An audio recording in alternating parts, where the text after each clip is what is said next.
June 17, 1945, Camp Hearne, Texas. 21 German women sat at a long wooden table and stared at a meal they could not understand. There was chicken simmered thick with pepper gravy, skillet cornbread stacked in yellow wedges, green beans with bits of bacon, peaches shining in syrup, and beside every plate a clean glass of cold water. For nearly a minute, no one moved. Then one of the women reached for the cornbread with both hands. She took one bite and broke down so violently she had to cover her mouth. Not because the Americans had beaten her, not because they had starved her, not because anyone had threatened her, but because the man who cooked that meal was supposed to hate her. 3 days earlier, those women had stepped off a transport truck, believing the worst stories their country had fed them. They had been told Americans would humiliate German prisoners, that the guards would work them in the heat until they collapsed, that mercy was a trick, that kindness from an enemy was impossible.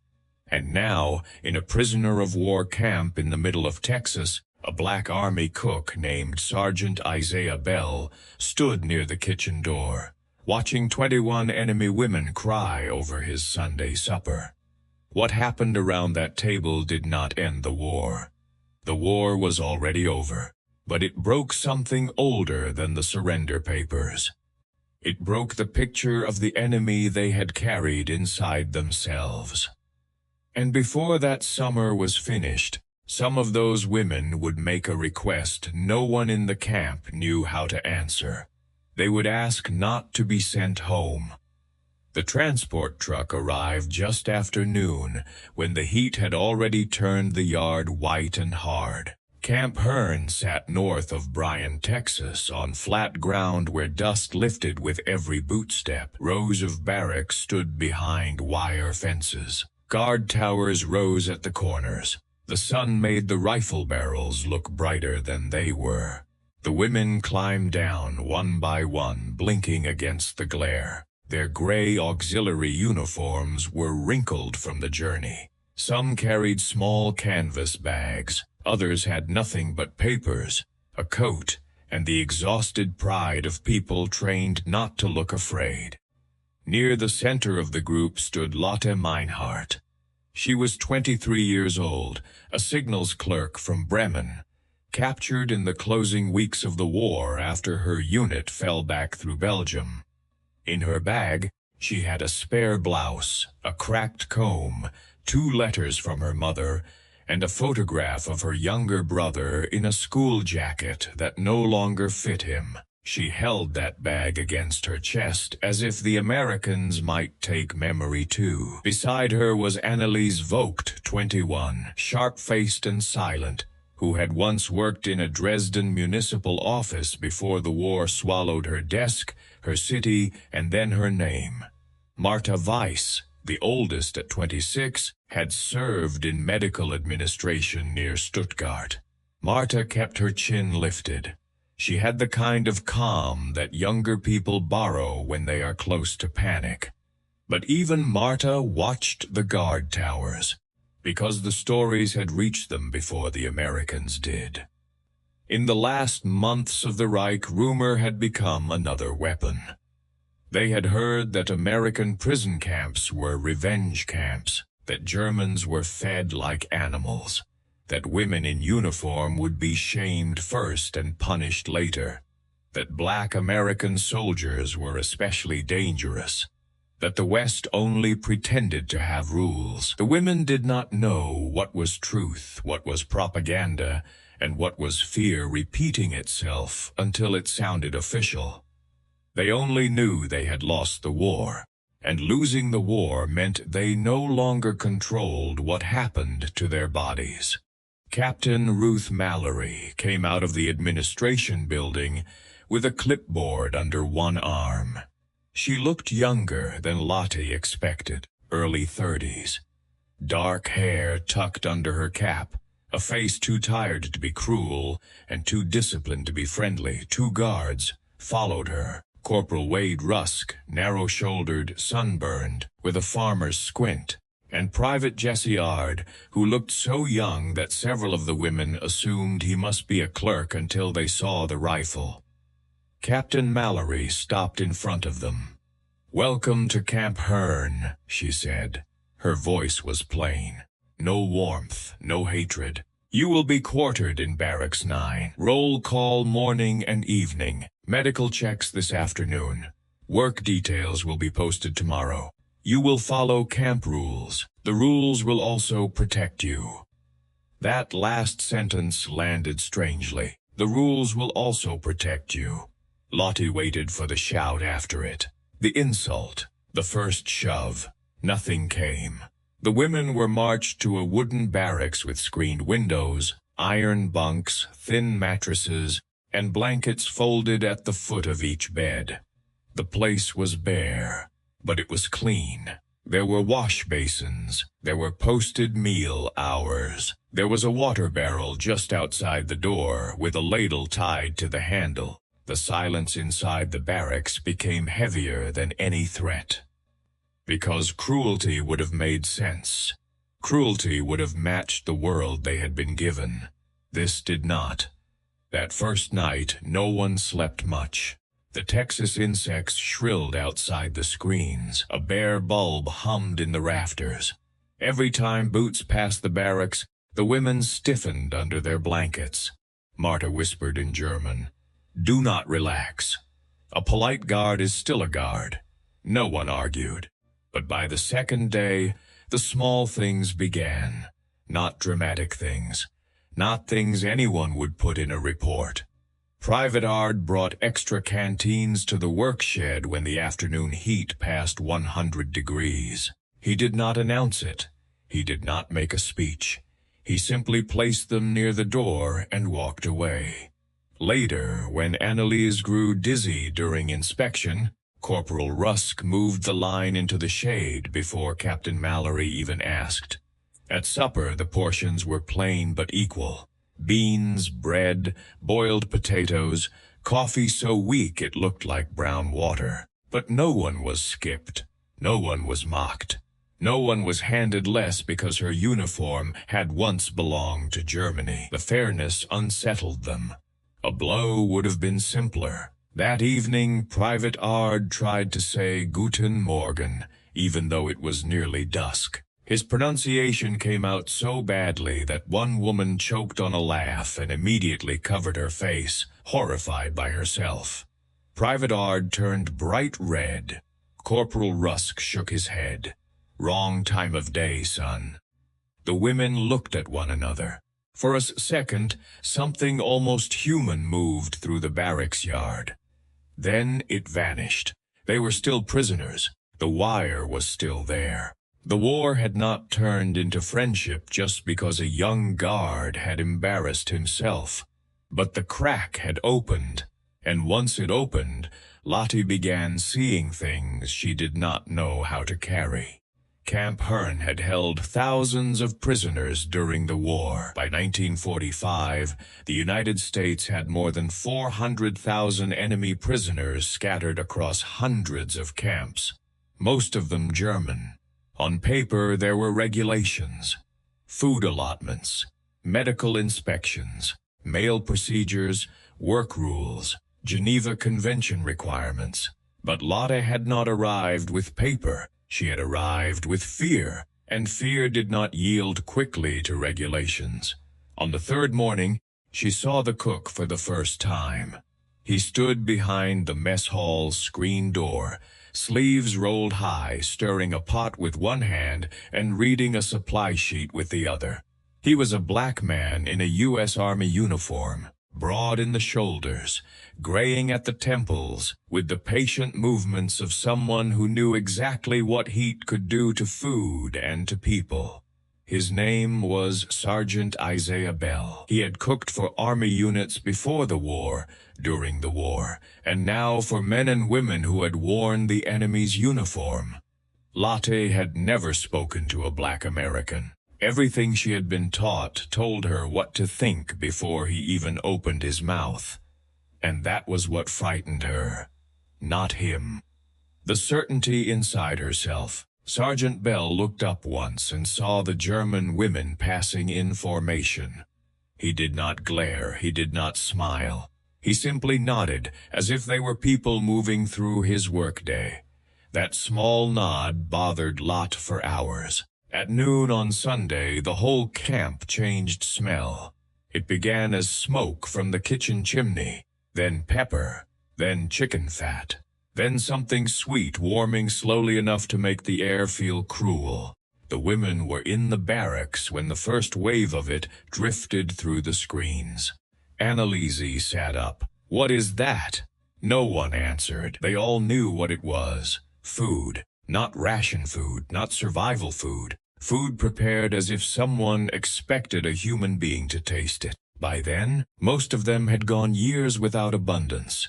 In Germany, the last winter had taught people how to measure hunger in spoons. Turnip soup, black bread cut thinner than honesty, coffee made from roasted barley, children trading buttons for potatoes, adults pretending they were not hungry so someone younger could eat. Lotte could remember butter as if it belonged to another century. Marta stood at the window looking toward the mess hall. "Do not stare," she said, but she was staring too. At 1400 hours, Captain Mallory appeared at the door. "You'll eat in the hall today," she said. No explanation, just that. The women lined up. They walked across the yard with the stiffness of soldiers and the hunger of civilians. Inside the dining hall, the long tables had been set differently, not with tin trays, with plates, real plates, glasses, forks wrapped in cloth napkins. At the center of the first table sat a deep white platter of chicken and dumplings, steam rising in soft clouds. Beside it were iron skillets of cornbread, beans, greens, potatoes, peaches, and bowls of gravy thick enough to shine. Cold water waited in clear pitchers, sweating against the heat. Several women stopped so abruptly the line folded into itself. Captain Mallory's voice softened. "This is Sunday dinner," she said. "Sergeant Bell made enough for the camp. That includes you. That includes you." Lotte heard the sentence.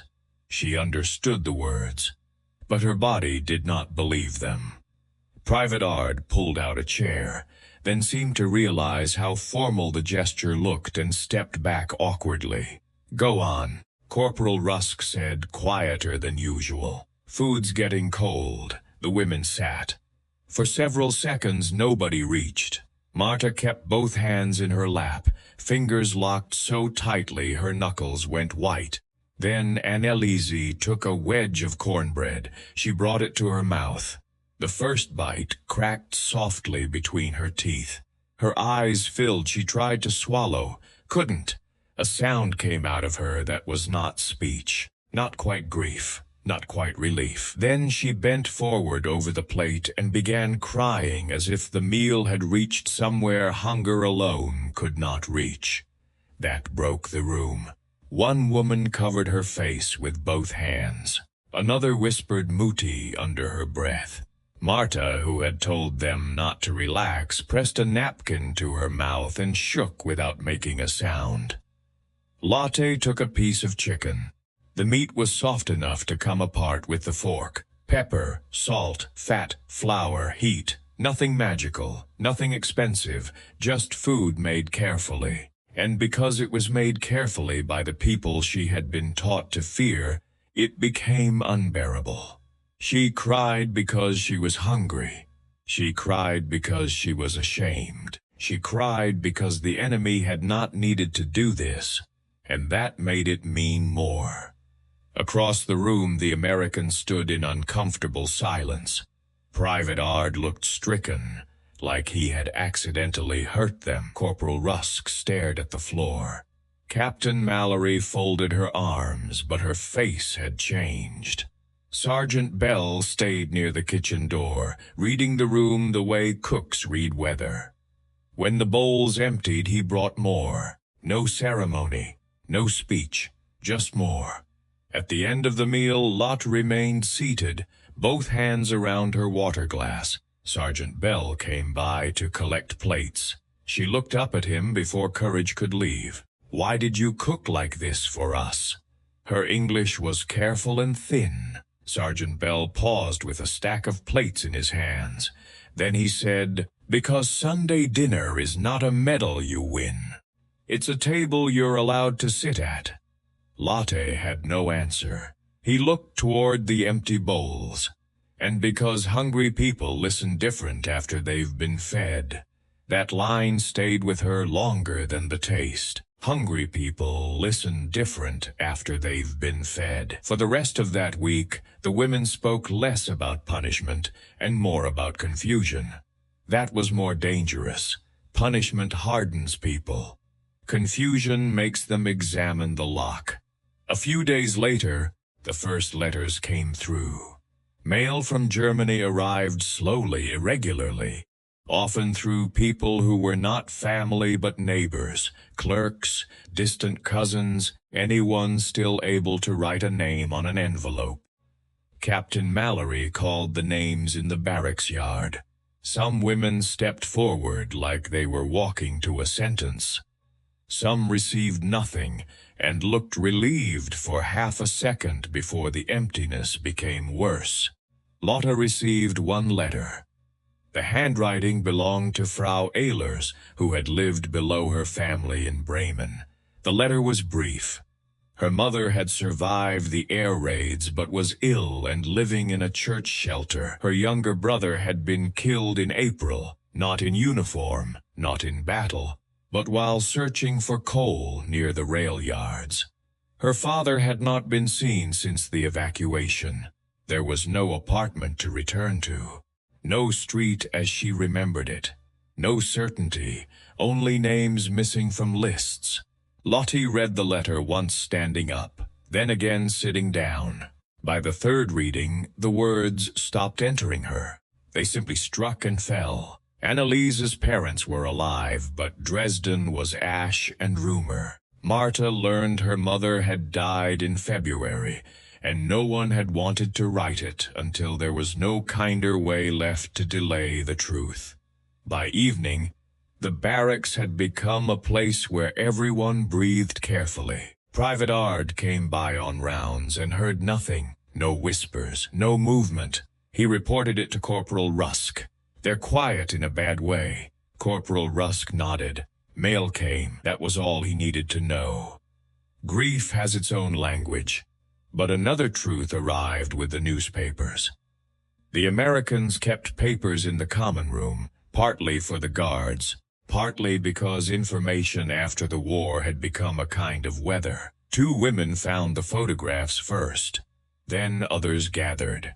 Buchenwald, Dachau, Bergen-Belsen. Words that some had heard only as rumors, if they had heard them at all. Images of bodies stacked like cordwood, survivors whose eyes looked larger than their faces, guards captured beside the places where the world had been murdered in pieces. No one spoke for a long time. Then Anneliese whispered, "Did you know?" Marta sat down as if her knees had been cut. "I heard things," she said. "Everyone heard things. We called them enemy lies because that was easier than asking why the trains never came back with people." Lotte thought about the messages she had typed, the orders she had repeated, the pride she had once felt in being useful. She had never killed anyone. That sentence rose in her mind automatically. Then it died there, because the uniform did not require everyone to kill. Sometimes it required people to file, stamp, send, carry, translate, obey, and not ask where the road ended. Corporal Rusk came into the room and saw the women around the photographs. He took off his cap. For once, no one stood straighter. No one pretended. He looked at the paper, then at their faces. "I can't tell you what you knew," he said, "and I can't clean it for you. But I know this. A person who can still be horrified is not finished. The words were not forgiveness. They were not meant to be. They were something harder. A door without permission to forget. That night, Lotte lay awake with the letter under her pillow and the newspaper images behind her eyes. She had lost a country before she understood what that country had done. She had lost a family before she knew what kind of world would be asking her to answer for them. And the strangest part was this. The people holding the keys to her barracks were the only people around her still behaving as if she might become better than what she had served. The request began as a whisper, not from Lotte, from Anneliese. "What if I do not go back?" Marta sat up sharply. "You do not say that. I have no desk to return to," Anneliese said. "No house, no city. And if I go back, what am I? A German who says she did not know. Who will believe that? Should they?" No one answered. The next night, Lotte said what she had been afraid to think. "If I go back now, I return only to rubble and guilt. Here, at least, I have seen what we were told was impossible." Marta stared at her. "Kindness? No," Lotte said. "A country strong enough to feed enemies without asking them to deserve it." The words sounded too large after she said them, too hopeful, too dangerous. But they did not leave the room, they multiplied. Within a week, 7 women were discussing it. Then 9, they knew the war was over. They knew repatriation was expected. They knew prisoners were not free to choose the shape of history. But they also knew that returning to Germany would not simply mean going home. For many, home no longer existed. For some, the word had become a place they could no longer enter honestly. On July 21st, Lotte, Anneliese, Marta, and 6 others asked to speak with Captain Mallory. The captain received them in an office that smelled of paper, sweat, and floor polish. Lotte stood at the front because her English was best. Her hands trembled. "We request permission not to be repatriated immediately," she said. Captain Mallory stared at her. "You understand what you're asking? Yes, you are enemy prisoners. Yes, Germany is your country." Lotte swallowed. "It was. I do not know what it is now." Captain Mallory leaned back slowly. "And what do you think America is to you?" That was the question. Not legal, not procedural, moral. Lotte looked through the office window at the yard where Private Ard was carrying a bucket of water toward the barracks. "I think it is the first place where my enemy treated me better than my own government taught me to treat strangers. I do not ask to be trusted. I ask for a chance to earn trust." Captain Mallory did not answer right away. No regulation on her desk had been written for that sentence. The army did not run on chances. It ran on forms, categories, orders, and signatures. But the war had created millions of people who no longer fit the boxes that paperwork had prepared. Displaced persons, survivors, prisoners, collaborators, victims, orphans, women with enemy uniforms, and no country they could return to whole. Captain Mallory sent inquiries up the chain. Washington answered slowly. Some officials dismissed the request. Some were furious it had been asked. Others understood that forcing every person back into a ruined continent was simpler on paper than in human life. Local reactions were no cleaner. When word spread in Hearne that several German women wanted to stay, people argued in church parking lots, feed stores, porches, and barber chairs. Some said mercy had limits. Some said a son buried in Europe did not die so German prisoners could start over in Texas. Others said America had either meant what it claimed about liberty or it had not. Sergeant Bell never argued in public, but when asked what he thought, he gave the same answer every time. Let them work. Let them prove themselves. A table does not make a life. What comes after does. In late August, the first narrow path opened. Not freedom, not citizenship, a process. A few women could be held temporarily under displaced person review if they found guarantors, employment, and communities willing to accept responsibility for them. The path was uncertain. Every step could fail. 2 women withdrew immediately. One said she owed her surviving father whatever remained of Germany. Another said she could not bear being hated in a country whose language she barely understood. But 7 stayed with the request. Guarantors came from places no one expected. Corporal Rusk's aunt, a widow who ran a boarding house outside Waco, agreed to take 1 woman and put her to work in the laundry. A Methodist women's group guarantored 2. A hardware store owner with a son missing in the Pacific guaranteed Marta after reading she had medical training. When criticized, he said, "I didn't say I trusted her. I said I had work that needed doing and eyes enough to watch." Sergeant Bell wrote a support letter for Lotte. Not a sentimental one, a practical one. He described her kitchen work, her punctuality, her effort to translate for other prisoners, her refusal to take more than her share even after being told there was enough. At the end, he added 1 line. She appears to understand that a second chance is not a gift unless a person spends the rest of life paying respect to it. Lotte read that line until the paper softened. The process took months.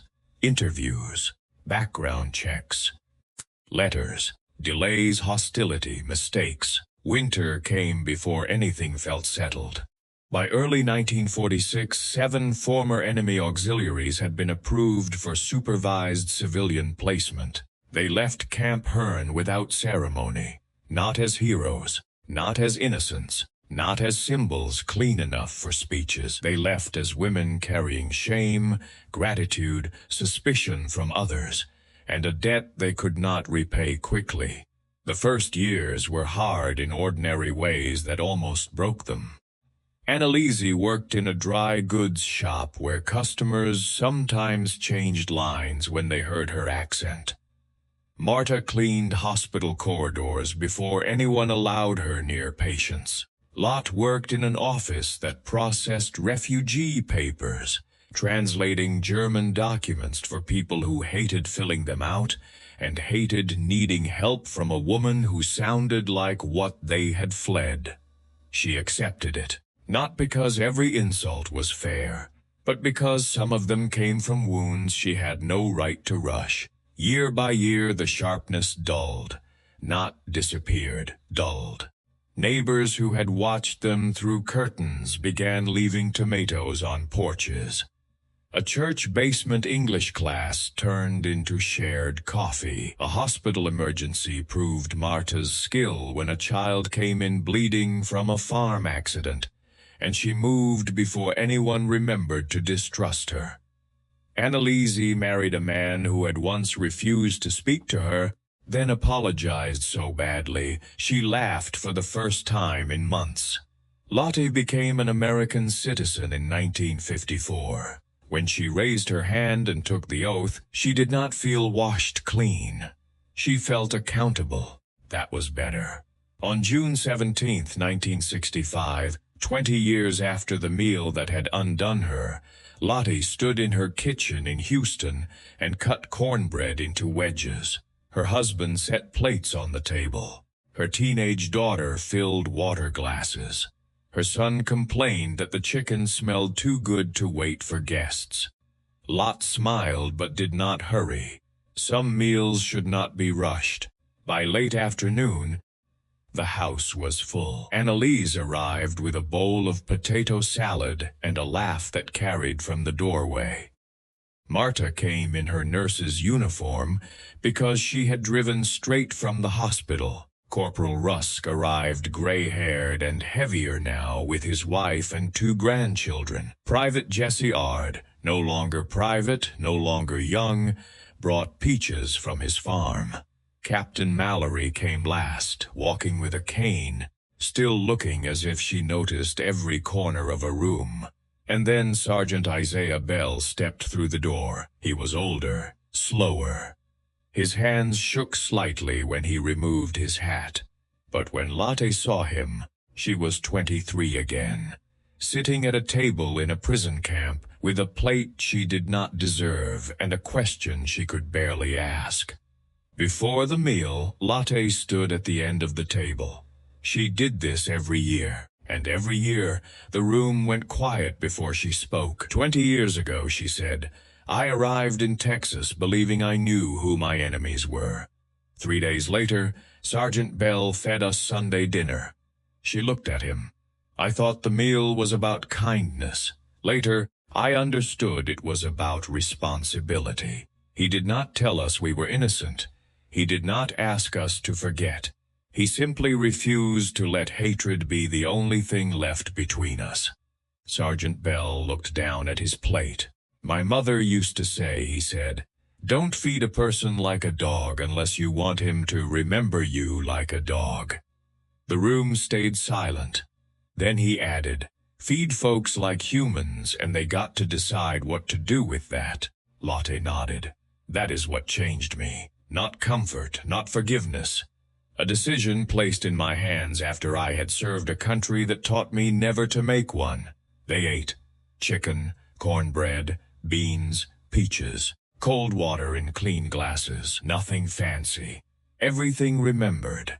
Later, when the guests had gone and the dishes were stacked beside the sink, Lotte found her daughter reading the old letter Sergeant Bell had written for her in 1945. Did you deserve to stay? Her daughter asked quietly. Lotte took the paper and folded it along its worn creases. No, she said. Then why did they let you? Lotte looked toward the kitchen table. Because that was the place the answer had begun. They did not let me stay because I deserved it, she said. They let me stay because they believed a person could become responsible for mercy after receiving it. Her daughter was quiet. Outside, Houston traffic moved under the summer dark. Inside, the kitchen still smelled faintly of pepper, flour, and hot bread. Lotte placed the letter back in its envelope. The world had not become simple. The dead had not returned. The guilt had not vanished. Germany had not been made innocent. America had not been made perfect. But one table in a prison camp had proved something no propaganda on either side could explain away. A nation can defeat an enemy with armies, but it can only defeat hatred by refusing to become the thing hatred expects. The barbed wire came down years later. But the first fence to fall was the one around the word enemy.